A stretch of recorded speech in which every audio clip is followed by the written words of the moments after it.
I want to talk about Whoopi Goldberg because I got so many texts this week because she attacked me the week before. Sure. So everybody was like, oh, Bill, I get you're enjoying the karma. First of all, I'm going to talk about this at the end of my show next week, teaser. But there is no fucking thing as karma, okay? Get over that. Political discussions have evolved into battlefields where inflexible ideas frequently conflict with reason and reasoning. Bill Maher recently stepped front stage and used his typical witty humor and direct honesty to refute Whoopi Goldberg's claims. This was not just another celebrity feud, rather it served as a stark reminder of how easily certain narratives may be undermined by rigorous examination. Just understand that part of our sorry racial history in this country is that the point of view from a black person is often going to be very different and sometimes shocking. Although Maher is known for taking aim at both political extremes, his recent confrontation with Whoopi Goldberg elevated the conversation to a new level. Maher responded with hard facts, revealing contradictions that put Whoopi on the defensive, as she defended her position with the well-known progressive language frequently seen on The View. The argument brought to light the growing distance between elite liberal perspectives and the everyday hardships of many Americans. You know, I watch your show all the time, so I know that you're a comic, but you basically go after Trump and Biden, you know, both of them, and a lot of people are not happy with you about that. I'm not equally. Well, not equally, because you know that Trump is more dangerous. Of course. I mean, I don't think anybody was more out front on that danger than I was. It's crucial to comprehend the main players in the discussion before delving into it. A strong advocate of liberal causes, Whoopi Goldberg frequently brushes off criticism of the left as right-wing misinformation. However, Maher rejects strict ideological designations and is a classic liberal rather than a conservative. This disparity prepared the audience for an intense battle. I was talking about how he was never going to give up power long ago when everybody was laughing at me and said, you smoke too much pot. And I said, I smoke just the right amount of pot. Because plainly, I was using the term slow-moving coup before he was elected the first time. That's right. I said, this guy is never going to concede power. It's impossible to imagine him going, oh, I lost. Yeah. Whoopi started the altercation by downplaying worries about the economy, crime, and the hardships faced by Americans in the working class. Maher swiftly retaliated, pointing out that actual people are considerably more impacted by concerns like inflation and personal safety than by symbolic activity. Whoopi sidestepped the main problem by responding vaguely rather than directly to his remarks. She used antiquated talking points on economic policies, ones that seemed more and more far from the realities that regular people face, instead of addressing the facts Maher offered. So I'm nervous about saying anything against Biden because I feel, not that I have so much power, and you have some more than I do, obviously, but Oh, I don't know about that. Are you afraid that you might, influence people who are on the fence? I think you lose all credibility. Never one to overlook a poor argument, Maher revealed a significant inconsistency in Whoopi's position. He made the argument that progressive elites, especially white liberals, frequently pretend to support underrepresented groups while ignoring the problems that these groups truly care about. Black and Hispanic voters are constantly more worried with crime and economic stability than with ideological arguments taking place on social media, according to polls. Whoopi's inability to admit this discrepancy just served to emphasize how flawed her argument was. My bond with my audience has always been I don't pull a punch. Yeah. My bond with my audience is you're not going to like everything I say, but you know I'm saying what I really think is true. Right. That's. Right. Yeah. Look, Biden just presents as old. It's not really fair. No. Because he's almost the same age. Trump is almost the same age as him. I know. When Maher turned the discussion to political hypocrisy, that was the true turning point. He brought up the Hunter Biden controversies, emphasizing how Democrats, who frequently advocate for accountability, abruptly stop talking when one of their own is implicated in a problem. Visibly uneasy, Whoopi attempted to minimize Biden's actions by claiming they were being overblown. However, Maher wasn't going to let her get away with it that lightly. Trump doesn't present that way. You look at somebody right away, you can kind of just sum them up. I mean, we are not young, but we don't present as old. Yeah. Biden does. I saw him yesterday making that speech. Yeah. I mean, I'm sorry, he's cadaver-like. But his brain is good. He's still great. Well, here's what I said. Like when I came back after the strike in September, I said, he should get out. Maher brought out President Biden's own statement that no one is above the law right before he pardoned his own son. Maher maintained that the reason so many Americans are disenchanted with the political system is precisely because of this obvious double standard. The rules aren't truly rules at all if they are only enforced when it's convenient. Maher's reasoning was too strong for Whoopi's defense to hold up. I mean, a conservative once said to me, what you guys in the liberal side of it don't get about Donald Trump is we don't like him either. Yeah. It's just that in this country, it's binary. I mean, gender may not be binary, but politics is. You only get two choices. And the stuff that they are afraid of, they see Donald Trump as a bulwark against. As the discussion heated up, Maher turned his attention to how the media shapes public opinion. He accused mainstream media of putting narrative control ahead of journalistic integrity by stifling the Hunter Biden story before the election. Whoopi dismissed Maher's thesis as just another right-wing conspiracy theory, refusing to engage with the evidence he offered. They buried the Hunter Biden story before the election because they were like, we can't risk having the election thrown to Trump. We'll tell them after the election. Equipped with evidence, Maher reminded Whoopi that even journalists on the left acknowledged that the Hunter Biden story was purposefully censored for political reasons. He maintained that this is the fundamental risk of awakened ideology, about controlling the narrative rather than truth or fairness. Once more, Whoopi chose to shift the topic without offering a convincing counter-argument. Obama had her over to the White House, like in 2013, to hint, you know, hey, spend more time with the grandkids. That would not be a good idea, Ruth. And she didn't take the hint, and she was not in good health, and she stayed too long, and she ruined her legacy and got the Supreme Court now to be a pretty right-wing organization.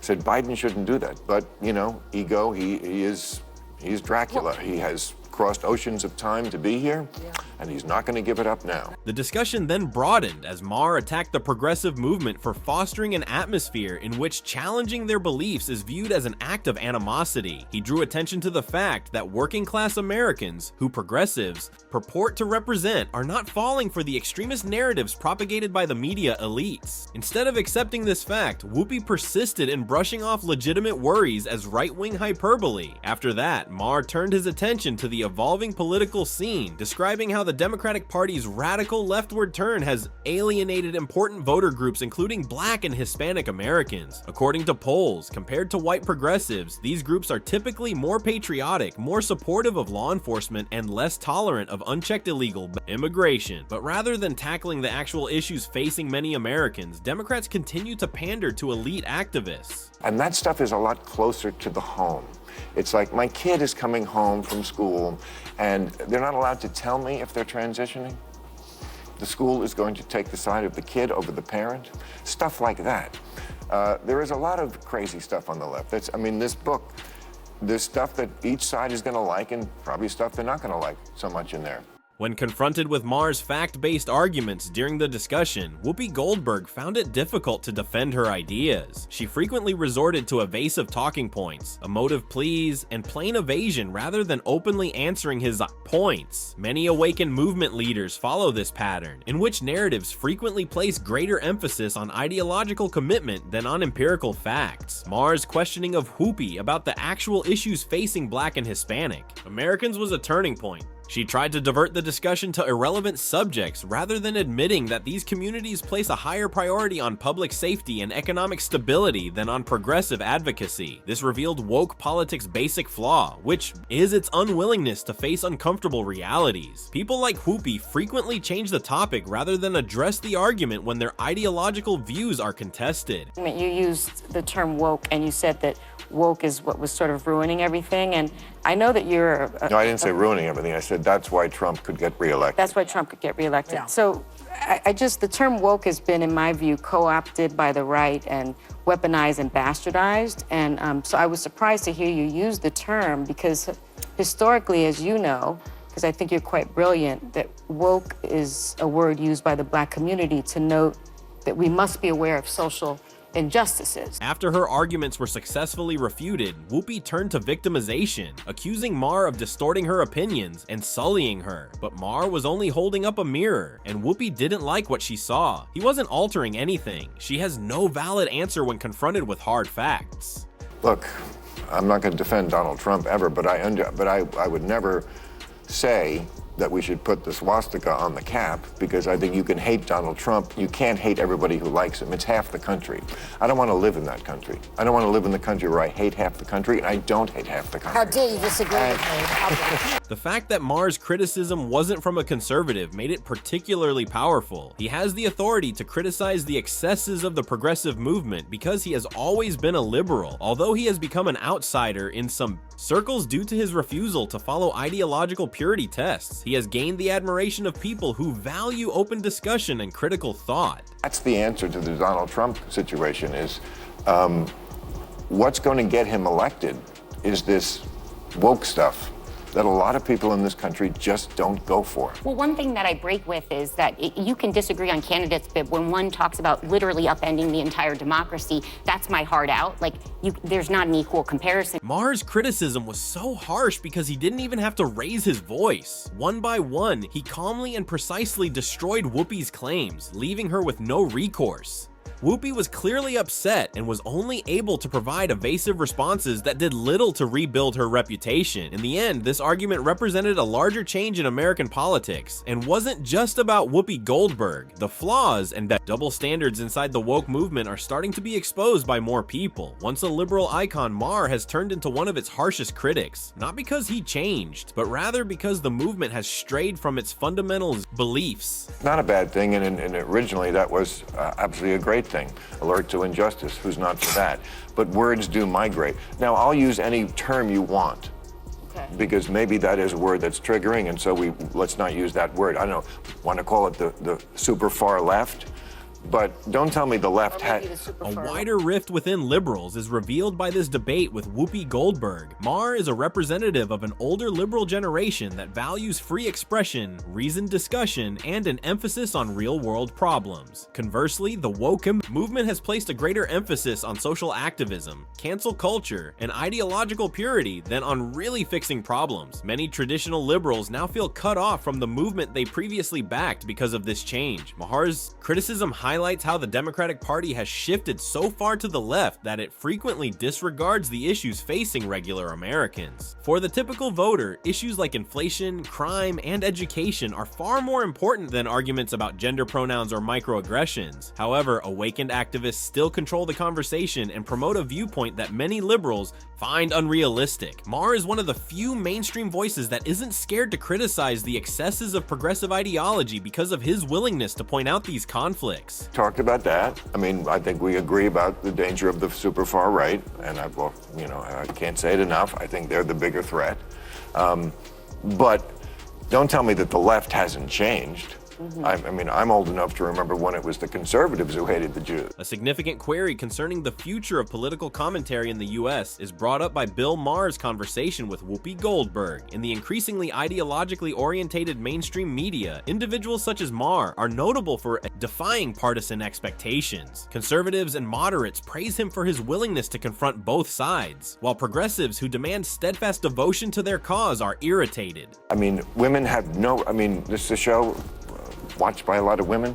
Women have no rights in this place. A change in the way viewers receive political content is also shown by this argument. More Americans are turning to independent commentators who provide more unbiased viewpoints in place of traditional news outlets and talk shows dominated by celebrities. A growing need for candid, unvarnished conversations as opposed to predetermined ideological narratives is seen in the success of individuals like Joe Rogan, Maher, and others. Mainstream networks like The View run the risk of becoming obsolete in a media environment that is becoming more independent-minded and skeptical if they don't change. Okay, that was a joke. But, Too dark.